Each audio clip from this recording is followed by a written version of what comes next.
Et c'est vrai que c'est une bénédiction pour que les personnes, vous savez, les témoignages, c'est comme des fenêtres. Parce qu'il y a la Bible et puis il y a finalement ce que nous vivons, pour que les gens sachent que c'est réel et vivant. Et merci au Seigneur pour ce qu'il fait, ce qu'il a fait pour Tatiana et pour un grand nombre, et on veut le faire connaître. C'est vrai que parfois, c'est peut-être plus facile de témoigner de cette forme-là qu'ici, devant tout le monde. Et on vous encourage vraiment, et on encourage toute l'équipe avec Fabrice, c'est vraiment super. On s'encourage vraiment à participer. Voilà, je veux remercier l'équipe de louanges, mais aussi la sono et la vidéo, sinon on n'entendrait rien, on ne verrait rien. Hein, donc on les remercie. Et vraiment toute l'équipe de louanges. Le dernier chant que Fabrice a pris, c'est vraiment le thème du message ce matin, c'est vraiment ce dont je vais parler. Le titre, c'est « Voici comment Dieu t'aime ». Voici comment Dieu t'aime. J'aimerais qu'on prenne en lecture le livre d'Osée. Le livre d'Osée, donc c'est juste après Daniel. On appelle ça les petits prophètes. En réalité, ils ne sont pas petits, mais c'est les livres qui sont petits. Donc c'est le premier des petits prophètes, juste après Daniel. Osée chapitre 1er. Et même dans le témoignage de Tatiana, justement, il y a aussi une pensée que le Seigneur veut partager avec nous ce matin. Osée chapitre 1er, nous lisons juste les 2 premiers versets. On va lire la parole de l'Éternel qui fut adressée à Osée, fils de Béri, au temps d'Ozias, de Jotham, d'Akaz, d'Ézéchias, roi de Juda, et au temps de Jéroboam, fils de Joas, roi d'Israël. La première fois que l'Éternel adressa la parole à Osée, l'Éternel dit à Osée, « Va, prends une femme prostituée et des enfants de prostitution, car le pays se prostitue, il abandonne l'Éternel. » Et puis nous prenons maintenant le dernier chapitre d'Osée, chapitre 14, verset 1er. « Israël, reviens à l'Éternel ton Dieu, car tu es tombé par ton iniquité, apportez avec vous des paroles et revenez à l'Éternel. Amen. » Voilà, durant le message, nous allons un peu parcourir plusieurs versets, notamment de ce chapitre 14. Osée, c'est un prophète qui va parler de la part de Dieu entre les années 755 et 715 avant Jésus-Christ. Et Dieu va dire à Osée de prendre une femme prostituée comme épouse. C'est un acte qui va être prophétique et qui va montrer 2 choses que nous allons développer ce matin. Nous allons parler ce matin de la puissance du péché et de la puissance de l'amour de Dieu. Israël est comme cette épouse infidèle et Dieu est cet époux fidèle. Et le livre d'Osée, si vous lisez le livre d'Osée, dans le chapitre 1 à 3, vous avez un petit peu l'image de ce mariage Osée et Gomère, donc cette femme prostituée.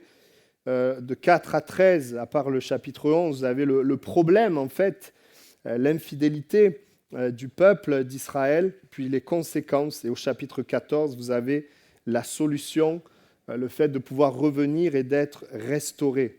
Et ce matin, je voudrais vraiment montrer l'amour de Dieu par rapport aussi à cette réalité de péché qui est là, le péché du peuple et l'amour de Dieu. Et parler d'abord de la puissance du péché. Cette prostitution physique est une image de la prostitution spirituelle, autrement dit l'éloignement de Dieu, pour se tourner vers d'autres dieux, se tourner vers l'homme. Et je rappelle que le péché, la racine, c'est l'abandon de Dieu pour d'autres dieux. C'est le fait aussi, et l'abandon de Dieu nous amène aussi à agir à l'encontre de ce que Dieu veut, en rappelant que ce que Dieu veut est bon pour les hommes parce que c'est Dieu qui a créé les hommes. Et on rappelle que oui, Dieu est bon, mais le péché va amener de la souffrance. Et je voudrais insister sur cela. Non seulement, et même dans ce texte, ça amène la souffrance pour la personne qui pêche, mais ça amène aussi la souffrance pour les personnes qui sont autour. Et à travers aussi cette image, on le voit au verset 8, on voit d'abord la souffrance de la personne qui est trompée. Et évidemment, dans cette image de Osée et Gomère, c'est Dieu en réalité qui est comme trompé. Le verset 8, il dira « Mon cœur s'agite au-dedans de moi, toutes mes compassions sont émues ».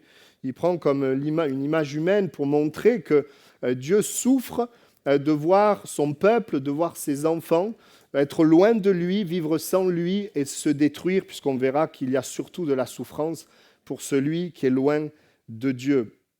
Le péché a rendu les êtres humains enfants de colère.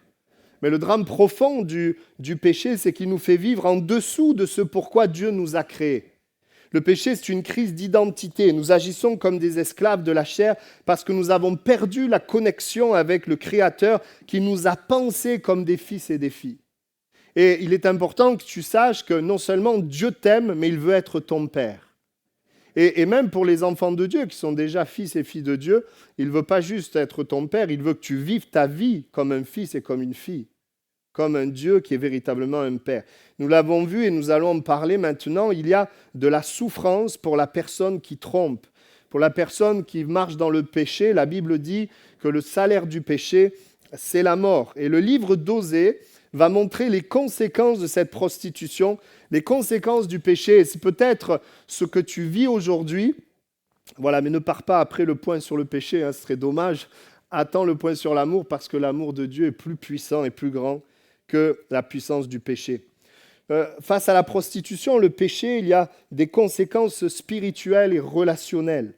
Il dira dans Osée 5,15, « Dieu dira, je m'en irai jusqu'à ce qu'il cherche ma face. » Et dans Osée 9,17, il dira « Ils seront errants parmi les nations. » Quand il y a le péché, il y a comme un silence divin qui s'installe. Dieu ne semble plus parler. En réalité, il parle, mais nous ne le percevons pas.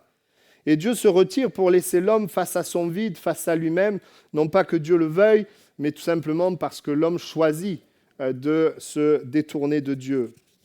Il y a cette conséquence relationnelle avec Dieu, comme si la relation, c'est pas comme si la relation est coupée, mais même si du côté de Dieu, Dieu est toujours prêt à connecter. Dieu ne cesse pas d'être amour par nature, mais le péché nous éloigne de Dieu, nous condamne à une éternité sans lui, et nous sommes comme loin de la source d'eau vive. Je ne sais pas si vous imaginez dans le désert, loin de la source d'eau, qu'est-ce qui se passe? Au bout d'un moment, vous mourrez. Et pourtant, il peut y avoir une source. Et la question n'est pas si elle est là. La question est, est-ce que je vais à la source et je bois? C'est ça la question. Et Dieu est là, et son amour est là. J'ai une bonne nouvelle pour toi. Et la question est, où est-ce que tu vis? Est-ce que tu vis dans son amour ou loin de son amour? Le cœur de Dieu bat et brûle pour que tu puisses vivre dans son amour. Est-ce que ce matin, tu vis cette déconnexion? Est-ce que tu vis en étant séparé de Dieu, un peu selon tes propres valeurs? Tu ne perçois pas Dieu, tu n'as pas d'expérience avec Dieu, tu ne connais ni sa parole, ni son action dans ta vie. Alors tu peux être peu considéré comme ce peuple. Il y a des conséquences également personnelles, intérieures. Le péché n'est pas juste un acte, le mal commis, mais il devient un état qui altère notre perception et qui altère aussi notre volonté, qui amène un égarement, une confusion. On l'a lu, et je vous lis encore deux autres textes dans Osée. La prostitution, dans Osée 4,11, le vin et le mou ôtent le sens. Osée 4,12, mon peuple consulte son bois et son bâton qui lui parle, car l'esprit de prostitution égare. On voit que le pécheur s'égare. Il perd la sensibilité de Dieu et il se retrouve confus. Et peut-être que ce matin, quelqu'un se sent comme égaré dans ce monde, confus, il ne sait pas où il en est, il ne sait pas où est Dieu, et il ne peut pas percevoir avec son cœur l'amour de Dieu. Peut-être que c'est ton cas. Un aveuglement aussi sur la destruction progressive, puisque la Bible dit que le péché amène la destruction, une insensibilité qui s'installe. L'individu décline sans même s'en rendre compte. Osée 7,9, des étrangers consument sa force, il ne s'en doute pas. La vieillesse s'empare de lui, il ne s'en doute pas. C'est terrible quand tu es détruit, mais c'est aussi terrible quand tu ne t'en rends pas compte et que les gens autour de toi s'en rendent compte. On ne voit plus ce qui ne va pas. On n'est plus en capacité d'écouter. Tout ça, ce sont les conséquences du péché. Difficulté à revenir aussi à Dieu, esclave de notre condition. Les habitudes pécheresses finissent par nous empêcher physiquement et moralement le retour à Dieu. Osée 5,4 nous dit « Leurs œuvres ne leur permettent pas de revenir à leur Dieu parce que leur esprit de prostitution est au milieu d'eux et parce qu'ils ne connaissent pas l'Éternel. » Il y a comme un endurcissement. Et c'est pour ça que la Bible dit « Si tu entends sa voix, n'endurcis pas ton cœur. » Et peut-être que c'est ce que tu vis, prisonnier de pratiques, prisonnier d'un mode de vie. Peut-être que tes choix t'ont enfermé, impossible de changer. Et puis des conséquences matérielles. Le livre d'Osée montre que fidélité spirituelle est étroitement liée à la prospérité de la terre. Il y a un lien stérilité et manque. Il dira à Osée 2:11, c'est pourquoi je reprendrai mon blé en son temps et mon mou dans sa saison, et j'enlèverai ma laine et mon lin qui devaient couvrir sa nudité. Ce qu'on possède est comme retiré, et non pas, c'est pas forcément, c'est pas ce que Dieu veut, mais notre péché amène, la Bible dit aussi dans le Nouveau Testament, eh bien, un accès au diable, qui est le voleur et le destructeur. Nos efforts ne portent plus de fruits, et il y a une insatisfaction profonde et chronique. La Bible dit, Osée 4:10, « Ils mangeront sans se rassasier, ils se prostitueront sans multiplier, parce qu'ils ont abandonné l'Éternel et ses commandements. » Et peut-être que ce matin, tu vis l'insatisfaction, peut-être le manque. Il y a, pour terminer, des conséquences sociales, structurelles. La Bible dit, « L'épée fondra sur leur vie, l'anéantira, dévorera leur soutien à cause des desseins qu'ils ont eus. » C'est terrible de bâtir et de voir être détruit ce que tu bâtis. Osée 9:3, « Ils ne resteront pas dans le pays de l'Éternel. Éphraïm, donc c'est une partie du peuple d'Israël, retournera en Égypte, et ils mangeront en Assyrie des aliments impurs. » Il nous parle de cet esclave, de cet asservissement, et même de revenir aux choses d'avant, les choses qui nous maintenaient esclaves. Finalement, nous subissons les choses, nous ne pouvons rien faire, et nous avons besoin d'être libérés. Le résumé de cette prostitution spirituelle commence par une trahison de cœur, se poursuit par un aveuglement de l'esprit et s'achève par une ruine physique et sociale. C'est un cycle de déconstruction totale de l'être. C'est ça la puissance du péché. C'est ça lorsque nous sommes séparés de Dieu, séparés de celui qui bâtit, qui construit, de celui qui est amour, qui est paix, qui est joie, qui est puissance. Et sans Dieu, eh bien, cette puissance de péché est à l'œuvre. Mais j'ai une bonne nouvelle ce matin et je voudrais m'arrêter davantage, il me reste du temps heureusement, m'arrêter davantage sur la puissance de l'amour de Dieu. Alléluia. Osée 11:8 et 9, « Que ferai-je de toi, Éphraïm? Dois-je te livrer, Israël? Te traiterai-je comme Adma? Te rendrai-je semblable à Tseboïm?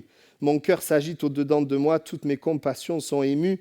Je n'agirai pas selon mon ardente colère. Je renonce à détruire Éphraïm, car je suis Dieu et non pas un homme. Je suis le Saint au milieu de toi. Je ne viendrai pas avec colère. » Dieu dit qu'il prend cette femme prostituée, et on a là le cas de quelqu'un qui pêche. La puissance de péché est à l'œuvre avec une puissance de destruction. Et il va parler de son amour, il va parler de la restauration. Au chapitre 11, vous pourrez le lire à la maison, et au chapitre 14, eh bien, l'amour de Dieu, nous allons découvrir que l'amour de Dieu est plus puissant que le péché. Parce que vous savez, quand vous vivez le péché, quand vous vivez la destruction, quand vous vivez vos propres erreurs, c'est dur de croire dans l'amour de Dieu. Il y a la culpabilité, il y a la déception, il y a la tristesse, et en plus de ça, il y a le diable avec tout son arsenal de mensonges pour te maintenir loin de l'amour de Dieu. L'histoire d'Osée et de Gomère montre que là où il y a le péché avec toutes les conséquences, l'amour de Dieu n'est pas absent. Mais l'amour de Dieu est là, et non seulement l'amour de Dieu est là, mais peut vaincre le péché. Ce n'est pas la peur du jugement qui va transformer Gomère. C'est l'exposition à une bonté qu'elle ne peut pas expliquer. La bonté de Dieu est l'arme de destruction contre le péché. Et la Bible dit que c'est la bonté de Dieu qui nous pousse et nous amène à la repentance. C'est la bonté de Dieu qui nous amène à pouvoir vouloir un changement en nous, mais aussi croire que ce changement est possible par la puissance de Dieu. La Bible dit que là où le péché a abondé, la grâce a surabondé. Et Dieu, dans le texte d'Osée 14, va décrire ce que son amour peut faire malgré le péché. S'il n'y avait pas de péché, on comprendrait l'amour de Dieu. Mais l'amour de Dieu, quand il y a la prostitution, le péché, c'est difficile de le comprendre. Et c'est important. Pourquoi j'ai fait cette première partie? Parce qu'il est important de saisir que le péché, c'est grave. Que le péché, ça amène la destruction. Ça nous détruit nous, ça détruit les autres, ça nous attriste nous, ça attriste les gens, mais surtout ça attriste Dieu. Mais il est important aussi de savoir que malgré cette destruction, Dieu continue de nous aimer. Que nous pouvons recevoir son amour et que c'est son amour qui va nous permettre de vaincre le péché et d'arrêter la destruction. Et le point culminant est important et on l'a chanté, c'est que c'est à la croix du Calvaire que Jésus a réglé la question du péché et permet à chaque être humain de voir l'amour de Dieu vaincre le péché. Il n'y a pas en dehors de Jésus la possibilité de vivre cet amour qui vient vaincre le péché parce que le péché est plus fort que l'homme et qu'il n'y a que Jésus qui a pu le porter à la croix, qui a pu ne pas être contaminé par ce péché et qui a pu ressusciter et triompher de cette mort, des conséquences de ce péché. C'est encourageant parce que, je le disais, le péché amène la culpabilité, tristesse, désespoir et on peut vraiment penser que le péché est plus fort que tout. Je voudrais te dire ce matin, c'est un mensonge, l'amour de Dieu est plus fort que tout. Comment c'est possible? Je rappelle, l'amour a vaincu le péché à la croix du Calvaire. Jésus a pris nos péchés sur la croix.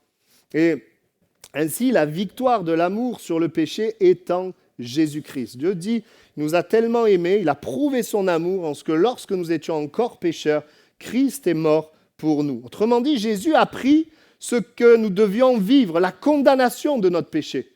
Et Jésus a été lui-même condamné. La colère de Dieu est tombée sur lui. On l'a lu, le péché amène la colère de Dieu. Mais voilà, Jésus a pris la colère de Dieu. Et le péché devait amener la destruction. Son corps a été détruit. Son corps a été détruit. Pourquoi? Pourquoi tout ça? Pour que nous vivions l'amour de Dieu. Pour que nous vivions le salut, pour que nous vivions le pardon de nos péchés, pour que nous vivions la restauration de notre être intérieur par l'amour de Dieu.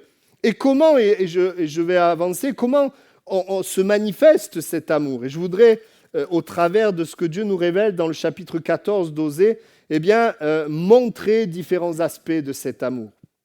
Dans le chapitre 14, au verset 4, voici ce que Dieu dit, « Je réparerai leur infidélité. » Amen. Comment on peut réparer une infidélité? En fait, le sens de cela veut dire, je changerai la tendance du cœur à être infidèle. Et l'amour de Dieu, c'est quelque chose d'extraordinaire que l'amour humain ne peut pas t'offrir. C'est que Dieu va t'offrir plus que des principes de vie inapplicables, mais il va te donner un cœur nouveau. Il va transformer ton cœur. Sa présence en nous va transformer notre vie pour que nous devenions des hommes et des femmes fidèles. Pour que nous soyons des hommes et des femmes qui ne pratiquent pas le péché. Qui certes, dans un corps de chair, peuvent toujours pécher. Mais il nous donne un cœur nouveau. Et c'est comme ça que Dieu peut réparer l'infidélité. En te donnant un cœur nouveau, en offrant à ta vie une vraie transformation. Et c'est pas un scoop, mais je voudrais te le dire, la religion ne transforme personne. L'amour de Dieu transforme un cœur. Et ce matin, je souhaite juste que tu reçoives son amour. Il n'y a rien qui peut nous changer, nous transformer. Oh, combien le cœur de l'homme est dur. Mais Dieu, au travers de son amour, opère une chirurgie du cœur. Il change notre cœur. J'enlèverai le cœur de pierre. Je leur donnerai un cœur de chair. Je leur donnerai un cœur pour suivre mes commandements. Ça, c'est la puissance de l'amour de Dieu. Amen. Et puis, il dira, j'aurai pour eux un amour sincère. Un amour réel, un amour vrai, un amour entier, un amour profond. Vous savez, l'amour vrai, c'est l'amour qui se manifeste par des actes. Il y a plein de gens qui parlent de l'amour, mais l'amour vrai, c'est quand on le montre. Mieux vaut un acte que 10 paroles. Et Dieu dit, je vais t'aimer d'une manière réelle, vraie, sincère, et je vais le prouver par des actes. Il l'a déjà prouvé en donnant Jésus à la croix, mais il le fait aussi par des actes dans nos cœurs. Vous savez que ce matin, on est là tous rassemblés avec un cœur différent, avec des besoins complexes. C'est comme des labyrinthes où l'homme ne peut pas aller, mais Dieu peut y aller, restaurer, guérir, réparer, transformer, changer, bénir, parce que c'est Dieu. Amen. Et son amour se manifeste par des actes, par une action concrète dans nos cœurs. Et moi, je suis tellement heureux de voir le Seigneur agir alors que nous sommes en train de marcher avec lui, que ce soit dans nos réunions ou que ce soit tout simplement dans notre vie. Nous avons un Dieu qui agit parce qu'il nous aime. Et puis il dira, car ma colère s'est détournée d'eux. Vous remarquerez, il n'est pas dit que ma colère a disparu. La colère de Dieu ne peut pas disparaître parce que le péché mérite la mort. Mais le texte dit, ma colère s'est détournée, c'est-à-dire au lieu de tomber sur toi, elle est tombée sur quelqu'un d'autre. Elle n'a pas été enlevée parce que Dieu est juste et il ne peut pas aller contre sa nature. Et parce que le salaire du péché, c'est la mort. Mais la colère a été détournée, elle est tombée sur Jésus, qui a pris tes péchés au lieu de tomber sur toi. Pour que toi, tu puisses ne plus être sous la colère, mais sous la grâce, la faveur de Dieu envers toi à cause de Jésus. Et ça, tout ça, c'est l'amour de Dieu. Il dira ensuite dans le verset 5, « Je serai comme la rosée pour Israël. » Alléluia. En Orient, ce n'est pas comme en Occident. La rosée, ce n'est pas juste un bonus en plus pour l'herbe. En Israël, durant la saison sèche, il y a des saisons où il pleut, mais il y a des saisons sèches qui durent plusieurs mois, où il ne pleut absolument pas. La terre devient dure comme de la pierre et la végétation meurt. Et dans ces moments-là, la rosée, c'est ce qui amène la vie. La rosée est précieuse et très abondante dans cette région. Et le sens pour nous, c'est que l'amour de Dieu va nous donner cette rosée, c'est-à-dire que Dieu va être lui-même notre seule et unique source de vie quand tout autour c'est sec. Quand il n'y a pas la pluie, quand c'est compliqué, Dieu dit « Mon amour te donnera toujours la vie, même dans les moments les plus compliqués. » Comme on l'a entendu dans le témoignage de Tatiana. Elle ne sait pas comment ça s'est fait, mais ça s'est fait. Une promesse de vie, une promesse de rafraîchissement. Et la rosée, c'est quelque chose qui est discret, qui est invisible. On ne sait pas trop comment ça arrive. C'est un phénomène qui est assez discret. Le Seigneur agit dans nos cœurs. C'est souvent caché, mais quand tu le vis toi, tu sais que c'est extraordinaire. La rosée, c'est la présence manifeste de Dieu. Où Dieu ne te donne pas juste une solution, il se donne lui comme solution. Lui comme vecteur de vie. Et la rosée, la caractéristique de la rosée, c'est qu'elle vient chaque matin. C'est que le Seigneur, il te donne la vie tous les jours. Ça, c'est l'amour de Dieu. Au milieu de la sécheresse. L'amour de Dieu qui nous donne la vie dans les moments difficiles, notamment quand il n'y a plus l'amour humain. Et puis, il dit, « Je serai comme la rosée pour Israël, il fleurira comme le lys et il poussera ses racines comme le Liban. » La rosée va apporter deux choses. D'abord, il va parler du lys. C'est une très belle plante. C'est aussi une catégorie de plantes, mais il va parler du lys. Et la caractéristique du lys, ça éclot rapidement, c'est éclatant, mais surtout, c'est beau, c'est joli. Et je voudrais te dire, quand il y a cette rosée, l'amour de Dieu, vous savez ce que Dieu fait? Dieu fait quelque chose de beau. Il y a une beauté. Alors, bien sûr, là, c'est une image d'une fleur, une beauté physique, mais il amène une beauté intérieure. Il amène une beauté.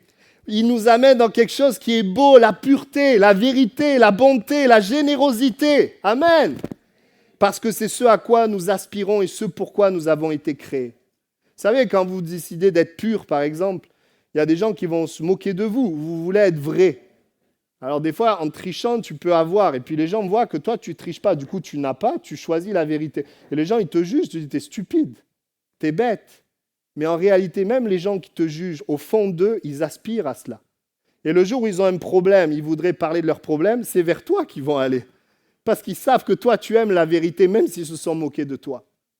Il y a cette réalité. Nous aspirons à vivre avec, finalement, des personnes comme ça. Est-ce que ce n'est pas vrai? On aspire plus à vivre avec des gens dans la pureté, la vérité, la bonté, la générosité, qu'avec des gens amers, qui sont infidèles, etc. Parce qu'on est des créatures de Dieu. Le lys qui parle de cette beauté, c'est vrai, l'amour de Dieu va t'accorder sa présence et sa présence va faire quelque chose de beau en toi. Amen. Et tous ceux qui savent ce qu'ils étaient avant de rencontrer Jésus, tous ceux qui savent ce qu'ils étaient, ils peuvent dire Amen.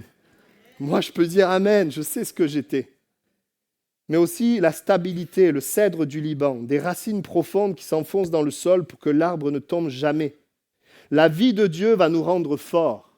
La vie de Dieu va nous rendre résistants. L'amour de Dieu va nous donner des racines, alors que l'homme est si fragile.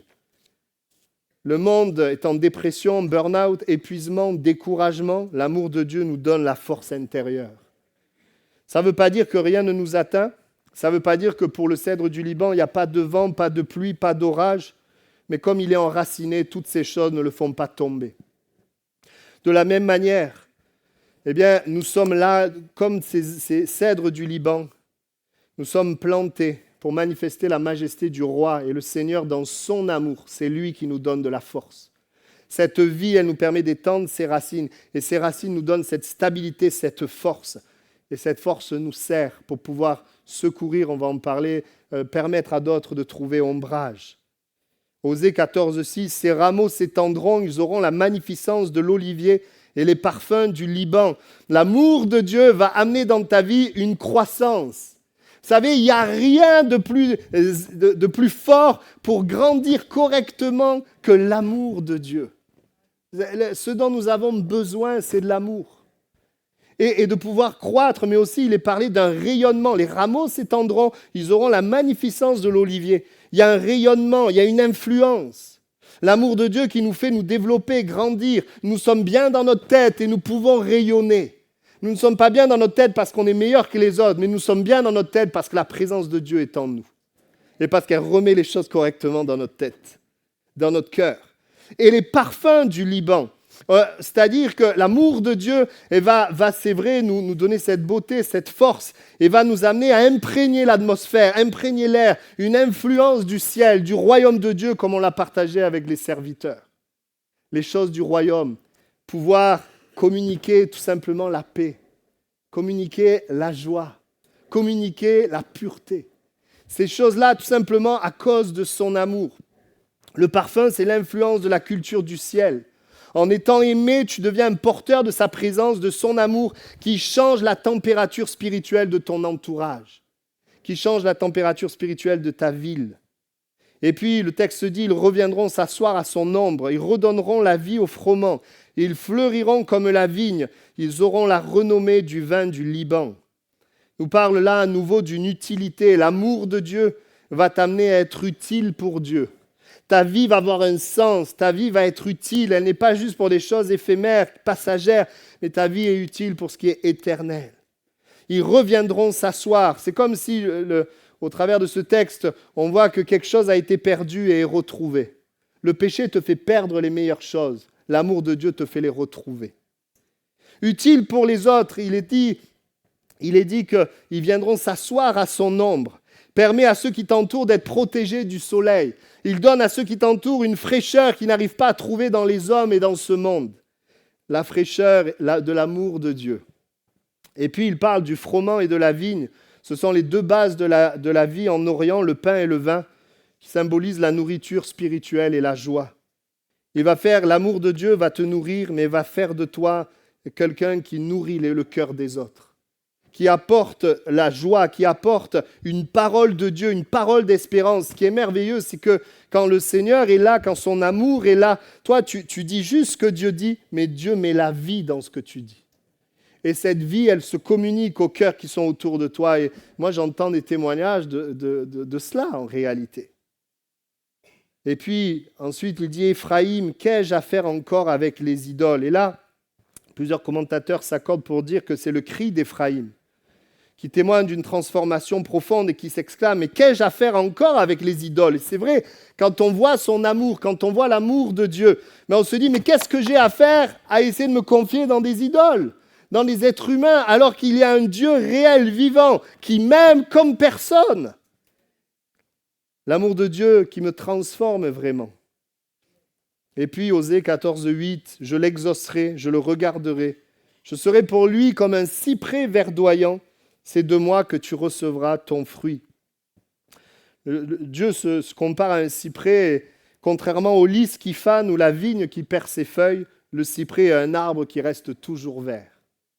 Et il montre là une connexion constante entre Dieu et nous. Je serai pour lui un cyprès, une vie constante. Et cette vie, elle passera en toi comme la sève, comme la vie. Ça nous fait penser à Jérémie 17, où il est dit « Béni soit l'homme qui se confie en l'Éternel et dont l'Éternel est l'espérance. Il est comme un arbre planté près des eaux, qui étend ses racines vers le courant. Il n'aperçoit point la chaleur quand elle vient, et son feuillage reste vert. Et dans l'année de la sécheresse, il n'a point de crainte, il ne cesse de porter du fruit. » Oui, pourquoi ? Parce qu'on est en contact du cyprès qui est toujours vert. On est près de Dieu, l'amour de Dieu, la présence de Dieu est là. Et cette présence, elle influe sur nous et nous permet de porter du fruit. Dieu qui est la source de vie et qui ne connaît pas de saison sèche, offre un abri permanent, une fraîcheur qui ne dépend pas des circonstances extérieures.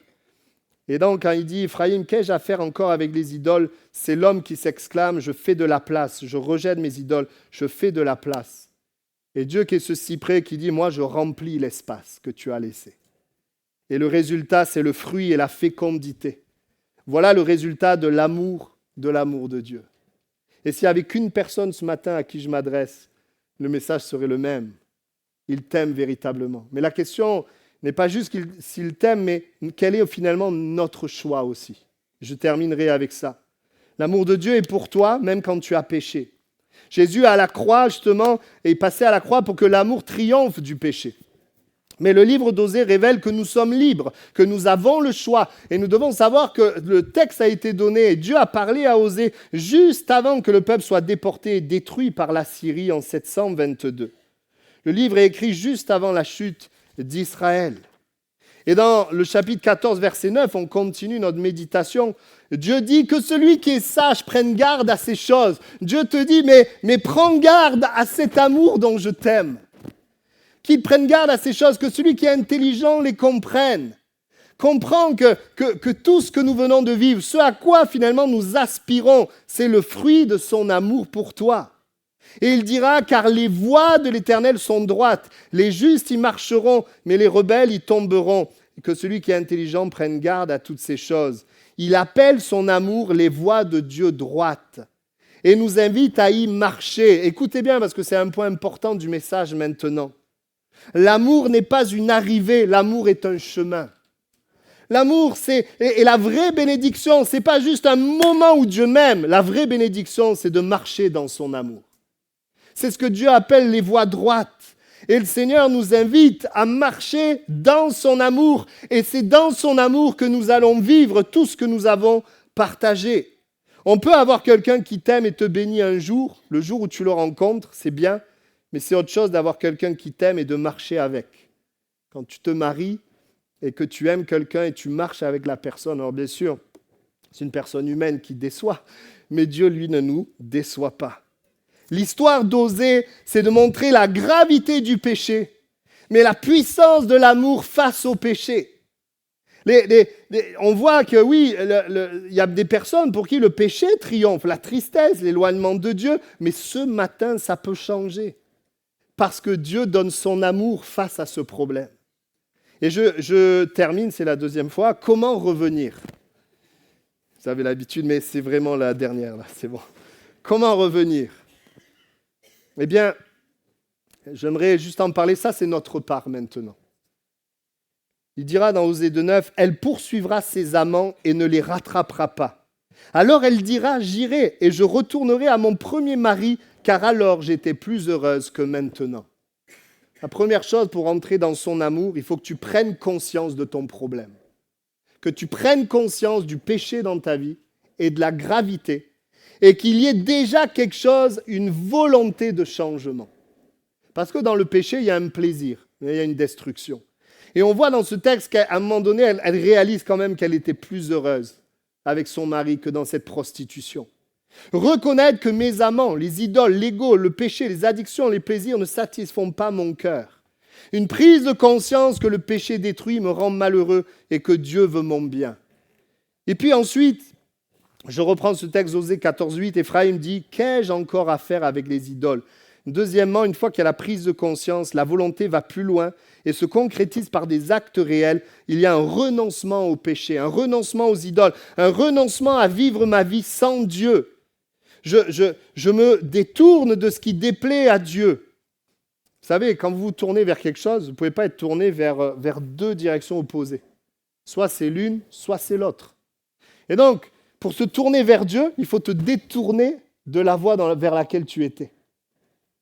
Et la repentance, c'est changer de perspective, c'est la métanoïa. On ne lâche pas l'idole parce que c'est interdit, mais parce qu'on a trouvé quelque chose de bien plus glorieux.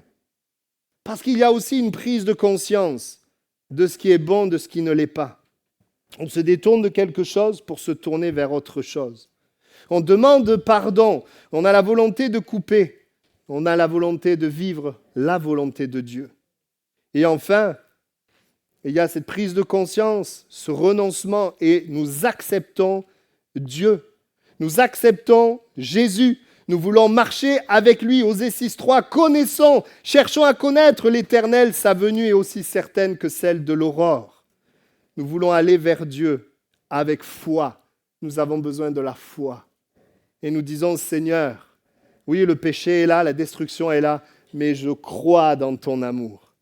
Je crois dans ton pardon et je crois dans ce que la mort et la résurrection de Jésus me donnent, ta présence avec moi tous les jours de ma vie.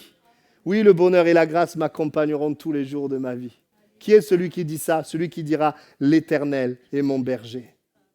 Et on marche avec Dieu et on marche dans son amour et on vit les bénéfices de son amour. Marcher avec lui, c'est vivre avec la conscience continuelle qu'il est avec nous. C'est le secret d'une vie transformée, ne jamais perdre de vue son regard d'amour. Alors j'ai terminé, on va incliner nos têtes quelques instants. C'est le chant que Fabrice nous a pris à la fin. La puissance de l'amour de Dieu. Cet amour, on peut le voir, j'aurais pu prendre des exemples comme cette femme surprise en flagrant délit d'adultère, où la condamnation était là. Mais Jésus ne va pas la condamner, il va lui dire « va, ne pêche plus », il ne va pas relativiser le péché. Mais il va offrir à cette femme l'amour qui est plus fort que le péché. Je ne te condamne pas non plus, va, ne pêche plus. Et ce matin, Dieu est présent. Que tu le sentes, que tu ne le sentes pas, Dieu est présent. Et ce matin, le Dieu qui est présent, c'est le Dieu qui a dit « je suis amour », c'est sa nature. Rien de ce qu'il fait n'est en dehors de l'amour parce que c'est sa nature. Et ce matin, on a essayé bien imparfaitement de décrire tout ce que l'amour de Dieu peut nous offrir. Un amour qui pardonne, qui délivre, qui transforme. Et tout cet amour, tu peux le vivre en venant à Jésus-Christ. Et en choisissant de marcher dans cet amour. Comment tu peux le recevoir? Par la repentance, changement de mentalité et la foi. J'aimerais prier maintenant. Nous voulons te rendre grâce et te remercier, Seigneur. Au travers du livre d'Osée, tu nous montres, oui, combien le péché nous rend malheureux et détruits. Mais tu nous montres aussi ton amour, qui est plus grand et plus puissant que le péché. Et je prie ce matin pour tous les bien-aimés qui souffrent du péché. Tous les bien-aimés qui sont là et qui ne vivent pas pleinement, Seigneur, ton amour. Je te prie simplement pour que ton œuvre se fasse dans leur cœur par ton esprit et qu'ils puissent, Seigneur, se reposer dans ton amour, marcher avec ce Dieu d'amour. Peut-être que des pensées, des raisonnements, des expériences, peut-être leurs erreurs ont pris place dans leurs pensées. Mais que ce matin, tu viennes renverser ces choses et que l'amour de Dieu prenne place dans leur cœur et dans leurs pensées. Tu viens me pardonner ce matin, tu viens libérer, tu viens, Seigneur, consoler, tu viens toucher, transformer les cœurs, comme toi seul sais le faire. Nous voulons te remercier et te bénir. Amen.